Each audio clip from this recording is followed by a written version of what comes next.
Rasi Radio FM Magetan, Family Radio, radio keluarga Anda.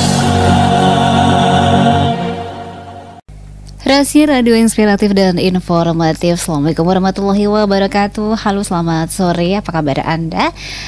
Sehat dan mudah-mudahan puasa hari ini lancar. Bertemu lagi di Khidmat Ramadan untuk sore kali ini, dialog interaktif agama untuk kita bisa menambah ilmu dan pengetahuan seputar agama Islam. Kerja bareng Rasi Magetan dan juga IKA di Ikatan Dai Indonesia Kabupaten Magetan. Dan hari ini Rabu 29 Maret 2023 kita sudah bersama dengan Bapak Amrullah selaku narasumber. Assalamualaikum Ustaz. Waalaikumsalam warahmatullahi. Iya Mbak. Sehat? Alhamdulillah, sehat ya. Iya, semoga puasa kita hari ini lancar Ustaz. Iya, semoga diberi kelancaran oleh Allah Subhanahu wa taala. Oke. Dan tema kita hari ini Ramadan dan perbedaan pendapat. Baru loh kayaknya. Semoga nanti bisa menambah ilmu untuk kita semuanya Ustaz. Amin ya rabbal alamin. Monggo silakan dimulai. Baik. Bismillahirrahmanirrahim. Assalamualaikum warahmatullahi wabarakatuh. Waalaikumsalam warahmatullahi wabarakatuh. Alhamdulillahilladzi arsala rasulahu bil huda wa dinil haqq liyudhhirahu 'ala ad-dini kullih wa kafaa billahi syahida.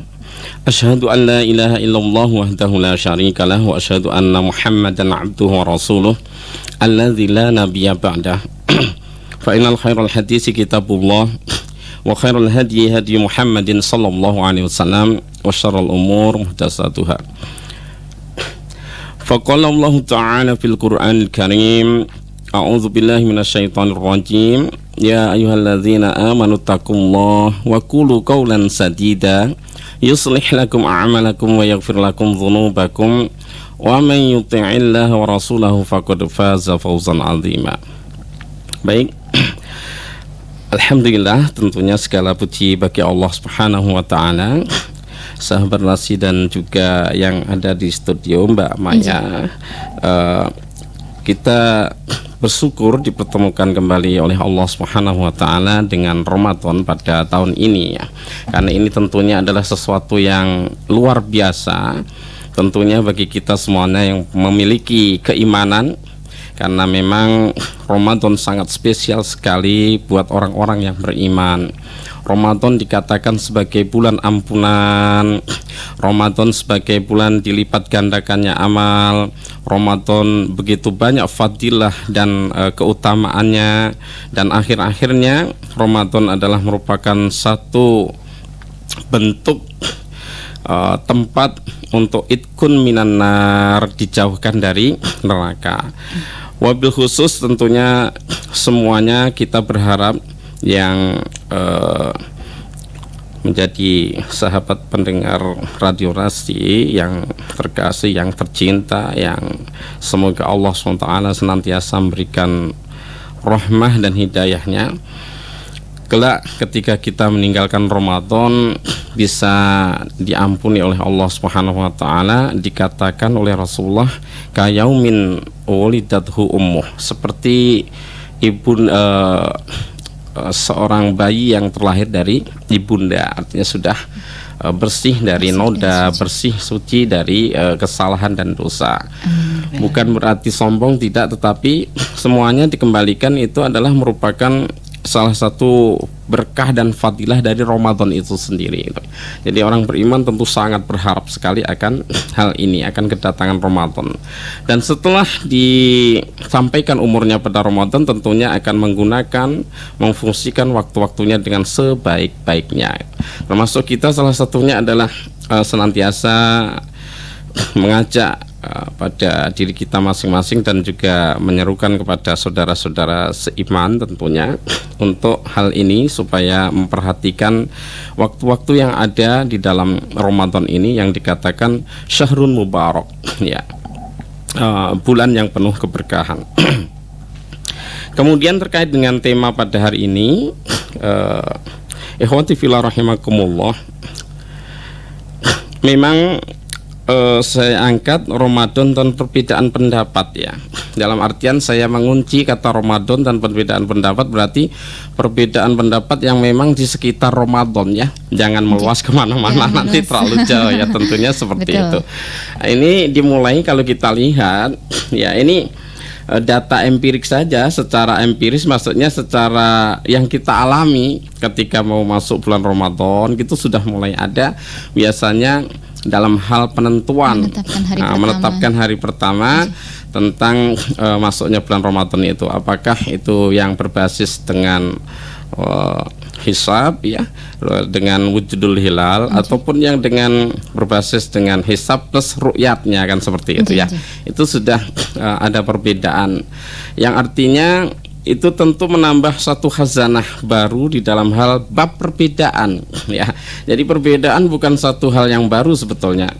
Dan judul ini juga sudah sering sebetulnya juga saya kira diangkat oleh ulama atau ustadz atau yang mempunyai kapasitas dan kapabilitas dalam hal ini yang lebih tentunya ya. Tetapi kita juga ingin sedikitlah memperhatikan ini supaya tidak terjebak ya pada bulan Ramadan ini kita terjebak pada sesuatu yang sebetulnya tidak diperkenankan oleh agama itu sendiri, tetapi oleh sesuatu hal kecil akhirnya kita malah terbawa arus ataupun terbawa oleh suatu kondisi yang tidak disukai oleh Allah dan Rasulnya, kemudian menjadikan saum kita efeknya begitu dan amaliyah lain yang ada di bulan Ramadan ini menjadi sia-sia, kan artinya kita rugi seperti itu ya. Kenapa sia-sia? Ya salah satunya barangkali kita terjebak pada perselisihan, sedangkan pada bulan Ramadan itu kita disuruh menahan nafsu ya, supaya tidak sampai terjadi perselisihan. Lebih-lebih lagi kalau kita sampai naudzubillah min dzalik itu sampai perpecahan, nah itu sangat tidak disukai sekali. Dan di situ artinya kita tertipu oleh setan yang notabene mungkin setan-setan besar sudah dikunci, mungkin setan-setan besar sudah dibelenggu kan itu ya. Wasufidatis sayatin, setan-setan itu yang artinya mempunyai kekuatan itu diikat begitu. Barangkali ketika kita terjebak oleh nafsu kita sendiri untuk mengikuti perbedaan, kemudian diikuti perselisihan ya, kemudian perpecahan, sampai tingkat perselisihan dan perpecahan itulah yang membawa kita akhirnya terjebak tadi itu dalam hal kecil sebetulnya awalnya, tetapi akhirnya membuat nilai daripada saum itu tidak berguna begitu. Baik, kita lanjutkan Mbak Maya ya. Misalnya seperti itu tadi itu tentang bagaimana perbedaan menentukan awal daripada masuknya bulan Ramadan ataupun nanti akhir ya. Alhamdulillah awal bulan Ramadan ini saya kira sama untuk sementara tahun ini kan ya. Sama, artinya masuknya sama, saatul ijtima'nya bisa diketahui dan masuk maghrib itu hilal sudah derajatnya sangat tinggi sehingga tidak menimbulkan perbedaan. Yang khawatir nanti di akhir bulan Ramadan ini itu ada saatul ijtima'nya masuk maghrib itu hanya 1 derajat, itu sudah bisa diketahui secara hisab ya. Bisa diketahui dari beberapa ormas Islam itu sudah memunculkan ya. Mohon maaf ya saya sebut misalnya baik itu Muhammadiyah memang sudah ada hitung-hitungan rumusnya, Persis itu juga, itu saya juga dapat informasinya seperti itu. Yang nanti itu secara hisab dia 1 sampai 2 derajat begitu ya. Di Pelabuhan Ratu Indonesia sebagai kunci nanti masih rendah dan itu akan memungkinkan perbedaan lagi. Nah, gitu. Dan berbeda itu sunatullah sebetulnya, tidak apa-apa begitu loh dalam konteks masih berbeda begini, karena memang ketika kita telusuri secara asal muasalnya memang itu ada unsur-unsur ijtihadiyah, dalam artian memang sangat memungkinkan untuk berbeda tatkala memang satu permasalahan kemudian tidak diletakkan di situ itu semisal kaidah atau semisal apa namanya Mbak itu aturan yang sebagai bakunya gitu ya, aturan bakunya supaya standar lah gitu ya. Ketika tidak meletakkan standar awalnya itu sama, karena standarnya berbeda, ketika menentukan itu ya maka terjadilah perbedaan juga seperti itu hasilnya ya ketika saat seperti itu. Maka dari itu ihwati fillah rahimakumullah, sekali lagi berbeda tidak masalah, tetapi nanti kalau sampai kemudian membawa kepada perselisihan yang banyak dan kemudian sampai sekali lagi perpecahan itu adalah sangat-sangat tidak kita inginkan, bahkan sangat dibenci oleh Allah dan Rasulnya begitu. Dan ini tentunya akan merugikan kita semuanya. Iya, mudah-mudahan tidak terjadi. Dan Sahabat Terasi, seperti biasanya Anda semua bisa bergabung untuk bisa bertanya-tanya, sharing, mungkin berkonsultasi di 0351896137 atau di 081130202906. Tapi tentunya selepas beberapa informasi berikut, kita tetap masih di Khidmat Ramadan. Anda masih mengikuti acara Khidmat Ramadan bersama Ikatan Dai Indonesia. Baik sahabat redaksi, masih di Khidmat Ramadan untuk edisi hari ini dan masih bersama Bapak Amroh Ramadan dan perbedaan pendapat. Iya, berarti tadi saya menangkap bahwa tidak selalu ketika di depan itu perhitungannya sama atau menetapkan satu Ramadan itu sama, bukan berarti akhir dari berapa tadi 29 Ramadan ya, itu sama juga. Ya, di akhir di tanggal 29 Ramadan itu malam 29 Ramadan nanti itu akan dilihat oleh ahli hisab biasanya dengan ahli ru'yat gitu ya. Ketika ditentukan bahwasanya malam 29 itu ya karena pergantian bulan di Islam itu secara hijriah adalah di situ. Ketika derajat maksud maghrib, ketika derajat bulannya itu sudah tinggi, itu tidak masalah biasanya. Kalau terbaru kalau nggak salah itu kan standarnya itu 3 derajat begitu ya, bisa diru'yah gitu ya. Jadi nanti memungkinkan bersatu antara yang hisab ya, wujudul hilal dengan hisab ru'yat ya, hisab kemudian diiringi ru'yat begitu, itu tidak terjadi perbedaan. Tetapi bagi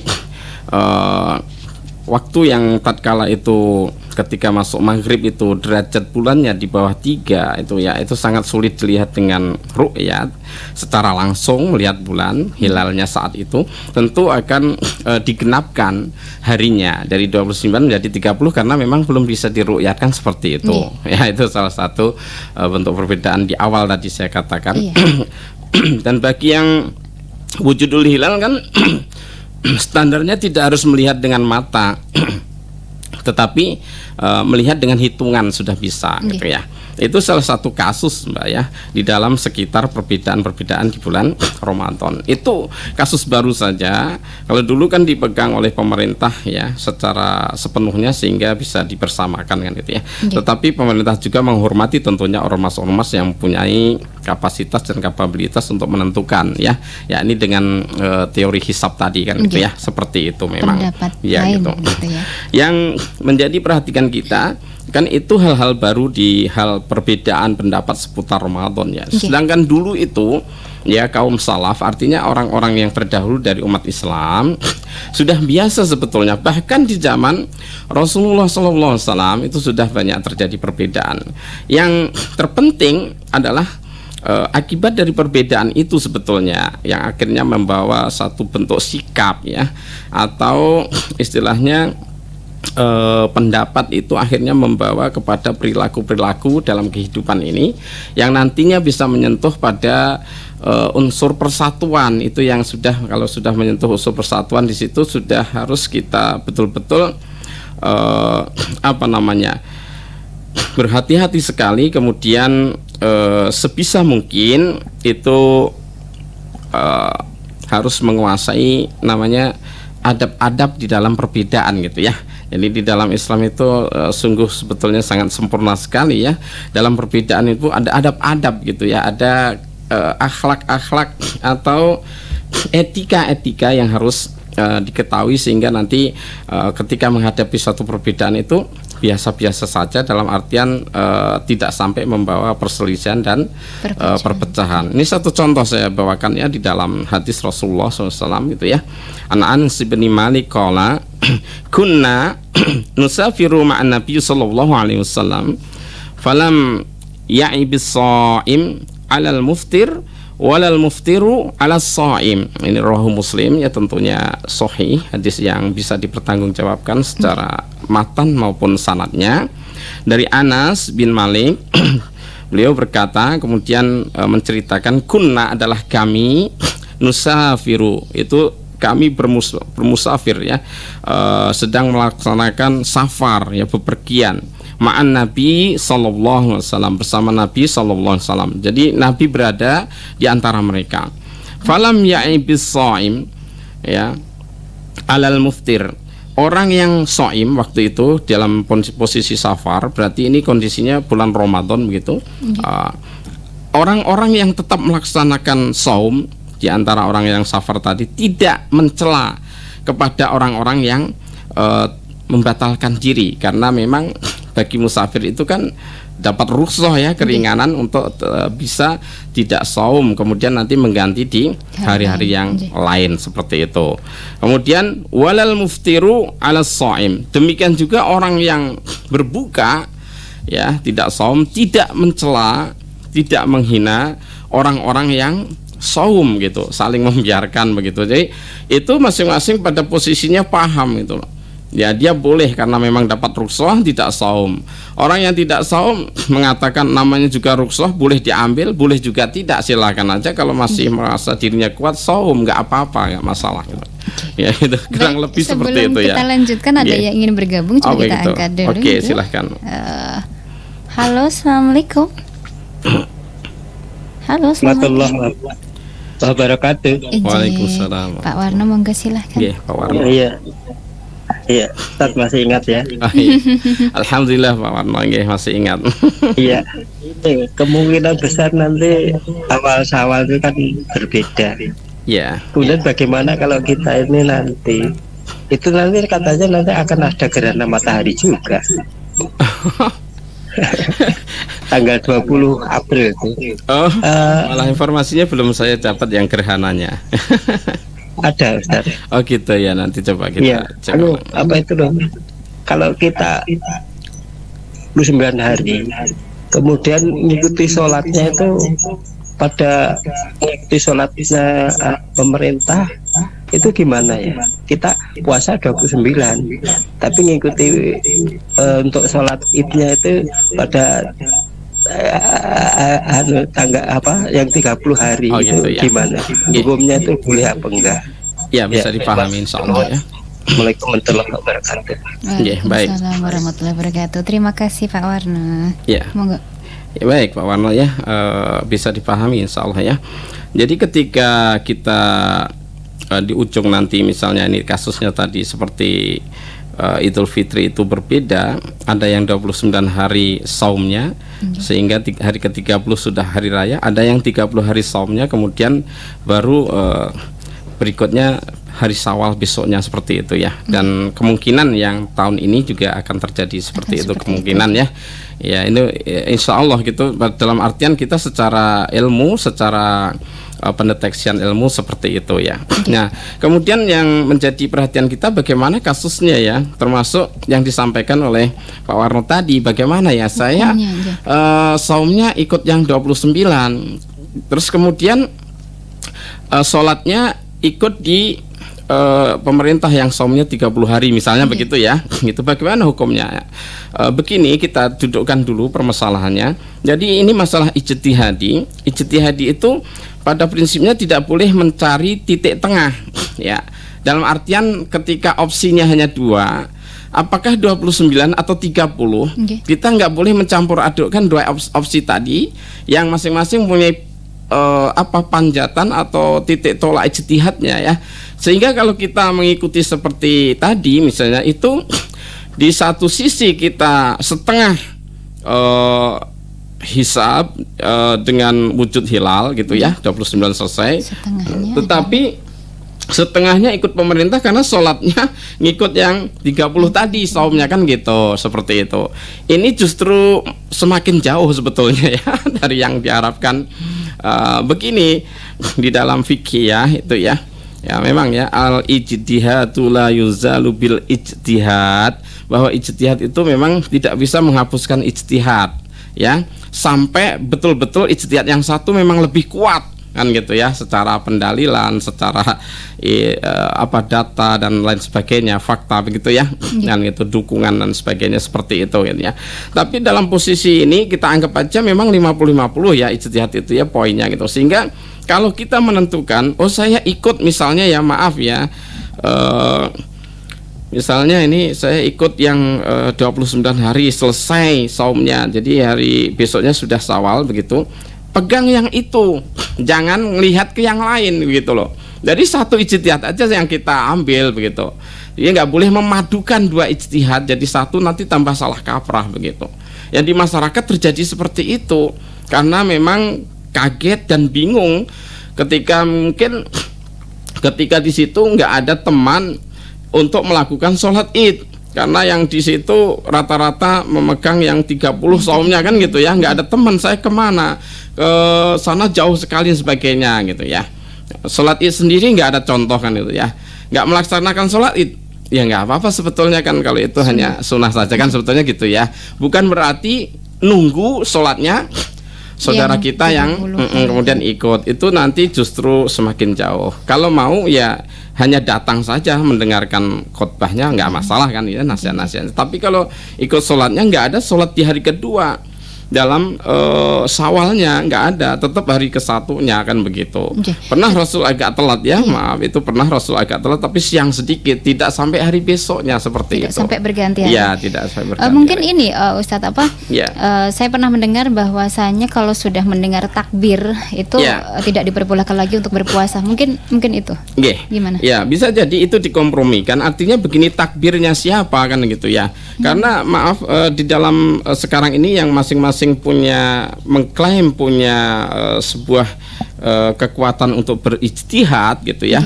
Maka maaf saja ya, misalnya apakah ketika kita tanggal 27 itu mendengar takbir kemudian juga membatalkan, kan enggak. Takbir yang mana?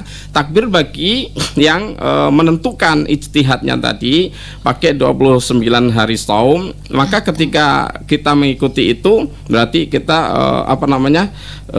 harus membatalkan diri seperti itu ya. Ya betul, berarti kan gitu sudah datang ketentuan seperti itu ya. Karena itu tadi bahwa ijtihad tidak bisa mengalahkan ijtihad. Jadi ibaratnya begini, ketika saya mendengarkan takbir yang tanggal 29 misalnya ya, Ramadan, dan saya ngikut yang 30 kan Ramadannya, saya bisa berpendirian kalau saya ngikuti yang 30, itu takbirnya belum sah menurut saya. Karena apa? Karena harinya masih belum Syawal gitu loh. Nah gitu kan. Jadi terus aja ngikutin seperti itu. Bukan berarti kemudian terus ngomong-ngomong ke speaker, "Woi, takbirmu belum sah ya." Nggak boleh seperti itu juga ya kan gitu. Biarkan gitu maksudnya sesuai keyakinannya kan gitu ya, maksudnya seperti itu gitu ya. Monggo dilanjutkan untuk bahasan berikutnya. Ya, baik. Oleh sebab itu diperlukan bagi kita ya adab atau tata krama ya ketika menghadapi perbedaan ini, dan beberapa catatan kita lihat ya. Yang pertama, adab-adab di dalam perbedaan pendapat adalah yang pertama, satu, menghormati orang yang berbeda pendapat itu sendiri. Jadi apalagi konteksnya ini, maaf ini sesama muslim, sesama orang beriman, dan konteksnya juga bahwa perbedaan itu telah ada dalam kitab-kitab lama klasik, juga banyak sekali kita jumpai perbedaan sampai menimbulkan di kalangan kita ini, di kelompok Ahlus Sunnah wal Jamaah, 4 mazhab seperti itu ya. 4 mazhab masing-masing mempunyai pendirian perbedaan, selama itu memang perbedaan ya kita batasi pada masalah-masalah fikih atau furu'iyah, bukan yang akidah. Jadi di situ kita tidak ada kata sebetulnya untuk tidak bersatu begitu. Sebetulnya ya, nah, kecuali memang akidah itu sudah prinsip sulit ya. Tetapi bukan berarti beda akidah pun tidak bisa bersatu. Bahkan kita beda agama bisa bersatu. Kenapa? Kepada saudara juga kan gitu ya.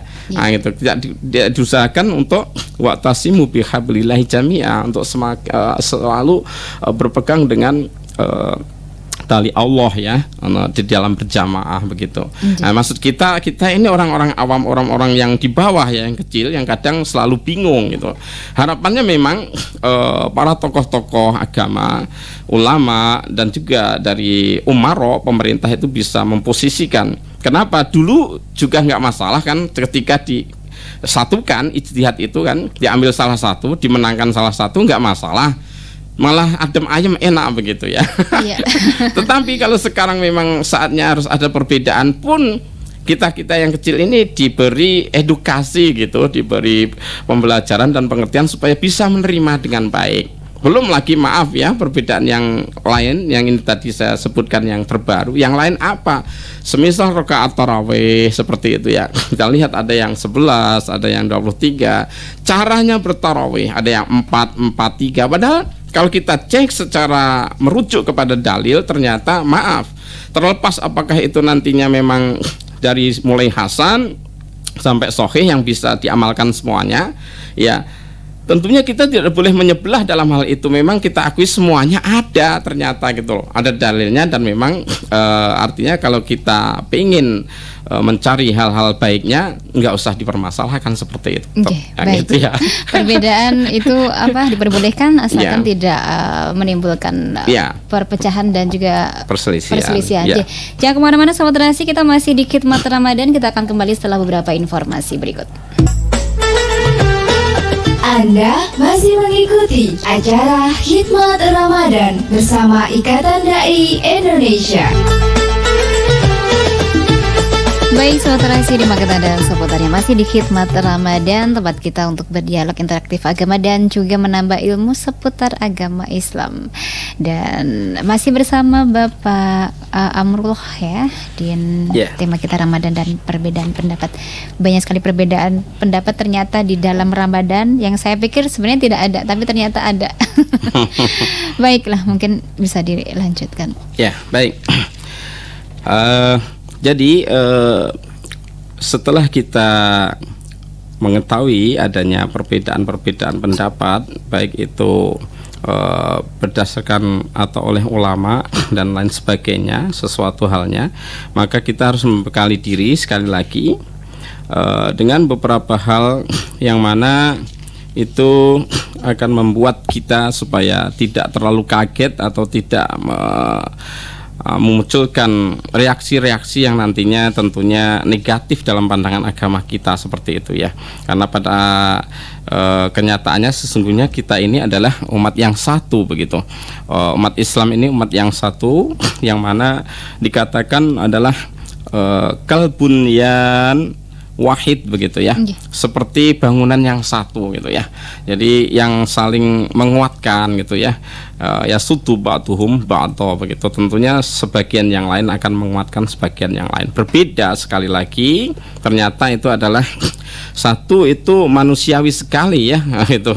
Yang kedua itu fitrahnya seperti itu, manusia berbeda. Kemudian oleh Allah sendiri sudah didahului dengan takdirnya bahwa itu adalah ada perbedaan. Bahkan Rasulullah jauh hari mengatakan bahwa umatku ini akan terjadi perpecahan sampai di sana ya, perselisihan kemudian perpecahan sampai 73 golongan.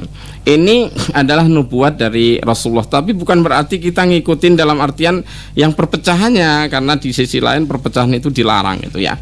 Sehingga kita sebisa mungkin kemudian tetap berada di dalam perpecahan, berada di dalam perbedaan, tetapi tidak sampai adanya perselisihan dan perpecahan tadi.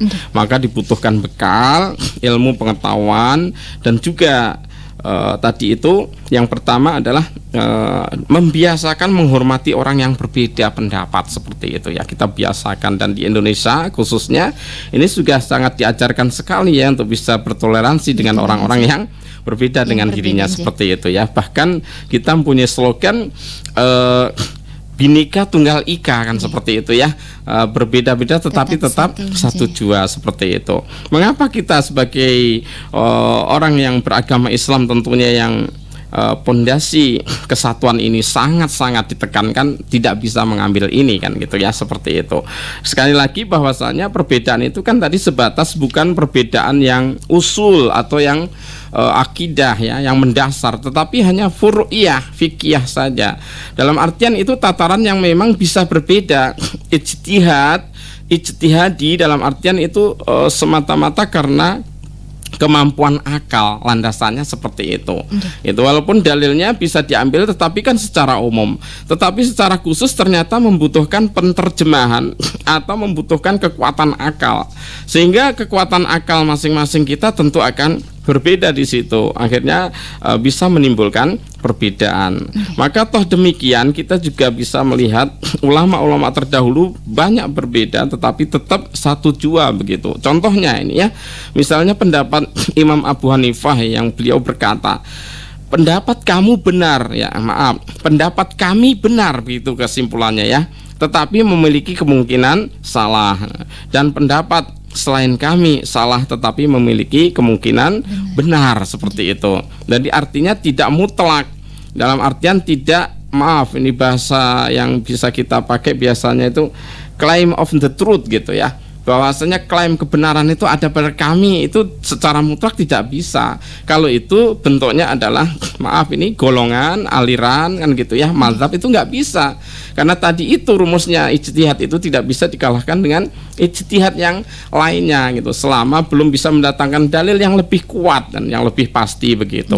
Nah, kemudian selanjutnya adalah fa'in tanazzatum bisai'in farudduhu ilallah wa rasul. Seperti itu rumus di dalam menghadapi perbedaan. Pertama sekali bukan menambah air keruh, tetapi bagaimana kita ketika ada tanazzatum, suatu yang diperselisihkan ya, maka kembali kepada Allah dan Rasul. Nah, caranya gimana? Kita lihat ulang tanda-tanda ataupun dalil-dalil yang tertera di dalam Al-Quran atau Sunnah Rasul kalau ada gitu ya penunjukannya. Kalau tidak ada, ya bagaimana kita melihat sarah-sarah, penjelasan-penjelasan ahli hadis dan ahli tafsir di dalam hal ini.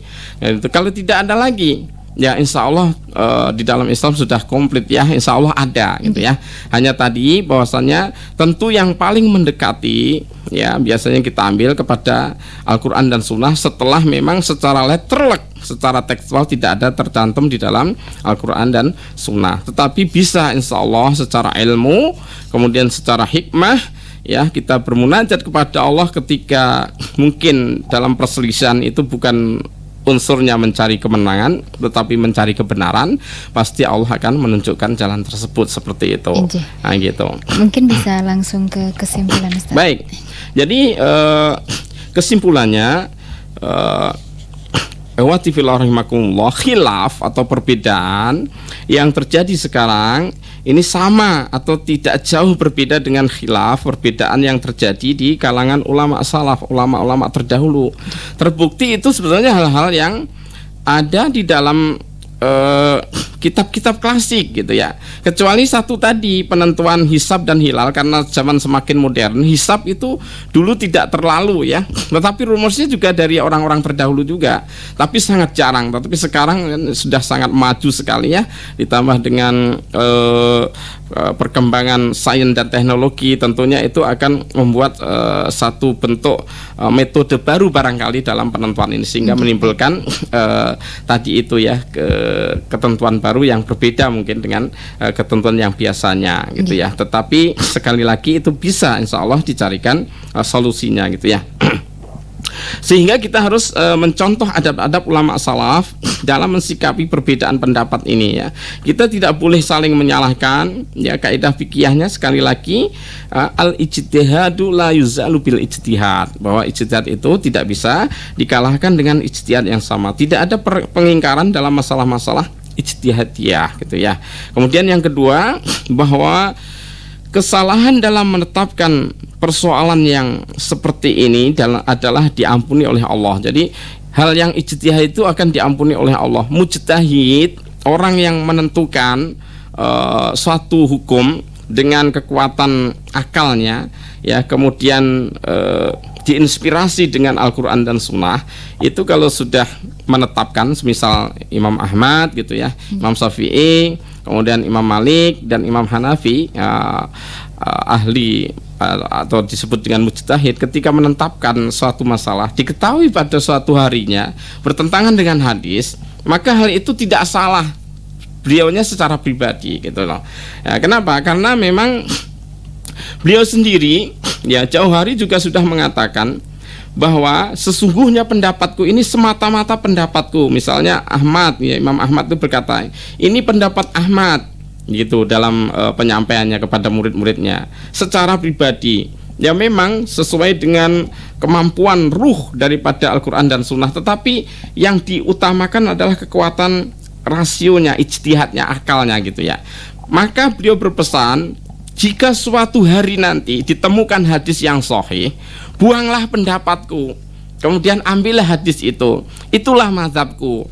Demikian dikatakan juga oleh Imam Syafi'i, demikian juga dikatakan oleh Imam Malik, demikian juga dikatakan oleh Imam Hanafi. Demikian semuanya menyadari bahwasanya ijtihad itu memang betul-betul inspirasi dari Quran hadis, tetapi dikuatkan oleh akal begitu. Dan ternyata akal itu terkadang bisa jadi kalau agama sudah menentukan melalui Al-Quran maupun hadis yang ternyata belum dipahami atau belum ditemukan oleh imam waktu saat itu, ya maka bisa jadi ketentuan hasil akhirnya, istimbat namanya ya, istimbat hukumnya berbeda dengan yang ditentukan oleh Allah dan Rasulnya gitu.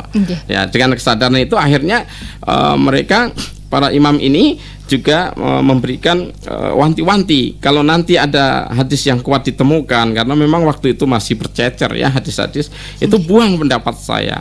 Dan yang terakhir, usaha untuk merealisasikan wihdatul muslimin, kesatuan umat Islam dalam berpuasa dan berbuka serta seluruh syiar ya dan syariat mereka adalah perkara yang dituntut sepanjang masa. Jadi itu kesatuan itu dituntut sepanjang masa gitu loh. Sedangkan perbedaan itu bisa diusahakan untuk tidak berbeda sebetulnya, karena tadi itu ijtihad. Dan itu artinya komprominya itu dimenangkan salah satu atau tetap dua-duanya nggak masalah, tetapi tuntutan untuk bersatu itu sepanjang masa sampai hari kiamat, bahwa umat Islam tidak boleh berpecah-pecah. Walaupun nyatanya memang dinaskan berpecah-pecah, tetapi kita tidak berprinsip orang yang ingin berpecah begitu. Baik. Yang gitu ya, seperti itu. Monggo. Ya. Sudah. Terima kasih untuk topik bahasan kita Ramadan dan perbedaan pendapat, mudah-mudahan bermanfaat untuk kita semua. Dan terima kasih juga untuk Ustadz Amrullah sudah hadir di studio, dan mudah-mudahan insya Allah bisa ketemu di lain kesempatan ya. Baik, sahabat Terasi, terima kasih untuk kebersamaan Anda. Kita tuntaskan khidmat Ramadan hari ini. Esok hari ketemu lagi di jam yang sama insya Allah, dan semoga puasa kita hari ini lancar ya. Terima kasih, selamat sore, wassalamualaikum warahmatullahi wabarakatuh. Terima kasih, baru saja Anda ikuti khidmat Ramadan. Acara ini dipersembahkan oleh Radio Rasi FM Magetan dan bekerja sama dengan Ikatan Dai Indonesia Magetan.